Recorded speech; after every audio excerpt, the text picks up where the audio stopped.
TMC और PDP इसका protest कर रही है, वहीं पर बीजेपी इसका जश्न मना रही है। 1952 से जिस नारे के साथ जनसंघ और उसके बाद भारतीय जनता पार्टी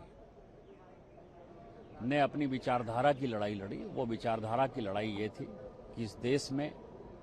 एक ही विधान रहेगा, एक ही निशान रहेगा और एक ही संविधान रहेगा। और उसके लिए हमने इंतजार किया 2019 तक, लड़ाई लड़ते रहे।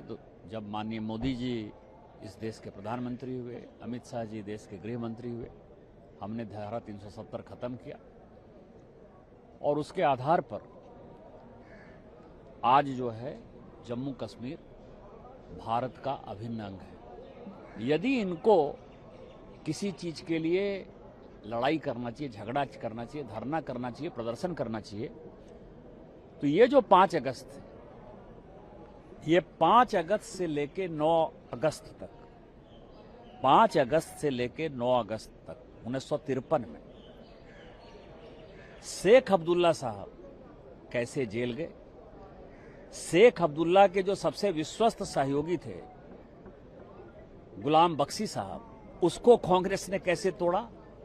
और वर्षों तक जो है जम्मू कश्मीर का जो आवाम है वो कैसे शेख अब्दुल्ला साहब के साथ लड़ता रहा, उसके लिए कांग्रेस को गाली देनी चाहिए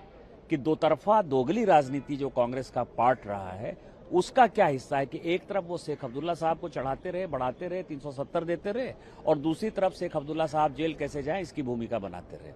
जो वहां का संविधान बना, सो कॉल्ड संविधान जो कांग्रेस की देन है, आपको पता है कि शेख अब्दुल्ला साहब उसके सदस्य नहीं थे, उसमें उनका साइन नहीं है, तो वो खुद ही धारा 370 के खिलाफ थे। जम्मू एंड कश्मीर जिस तरह से झारखंड में सांसद हैं, उनकी चिंता हो रही है, ईसाई धर्म को उनका कहना है। देखिए, सबसे बड़ी बात आज दूसरी बात है जो आपने ध्यान नहीं दिया कि हमारी कमेटी ने जो परसों बैठक ली थी, उस बैठक में हमारी कमेटी ने पत्र लिखा है मिनिस्ट्री ऑफ आईटी को और मिनिस्ट्री ऑफ होम अफेयर्स को कि प्रधानमंत्री जी का जो वीडियो उन्होंने डिलीट किया वो इंटरमीडिएट का काम नहीं है, वो पब्लिशर का काम है, और इस नाते जकरबर्ग को जो है 3 दिन के अंदर माफी मांगनी होगी। यदि माफी नहीं मांगेंगे तो उनके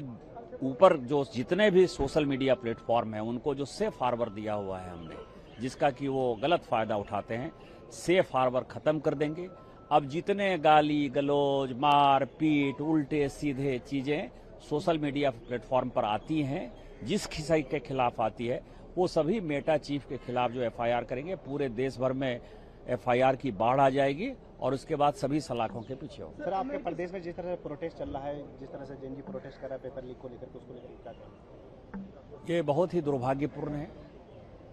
और जो विद्यार्थियों की बात करने वाले लोग जो जंतर मंतर पर बैठे थे और उन विद्यार्थियों की बात करने वाले लोग जो पॉलिटिकल पार्टी प्रधानमंत्री जी का आवास घेर रहे थे, ये सवाल उनसे है कि लोग भूख हड़ताल पर हैं, लोग उपवास पर हैं, लगातार पुलिस जो है वहाँ बर्बरता कर रही है, और वो सभी विद्यार्थी हैं जिन्होंने एग्जाम दिया है, पिछले 7 साल से वो तबाह हैं, परेशान हैं। और ये सारे सोशल मीडिया यूट्यूबर और नए नए जो पत्रकार बने हैं उनके लिए भी ये संदेश है कि आप केवल भारत को डिस्टेबलाइज करने वाली ताकतों के साथ रहते हो, आपका विद्यार्थियों से कोई लेना देना नहीं।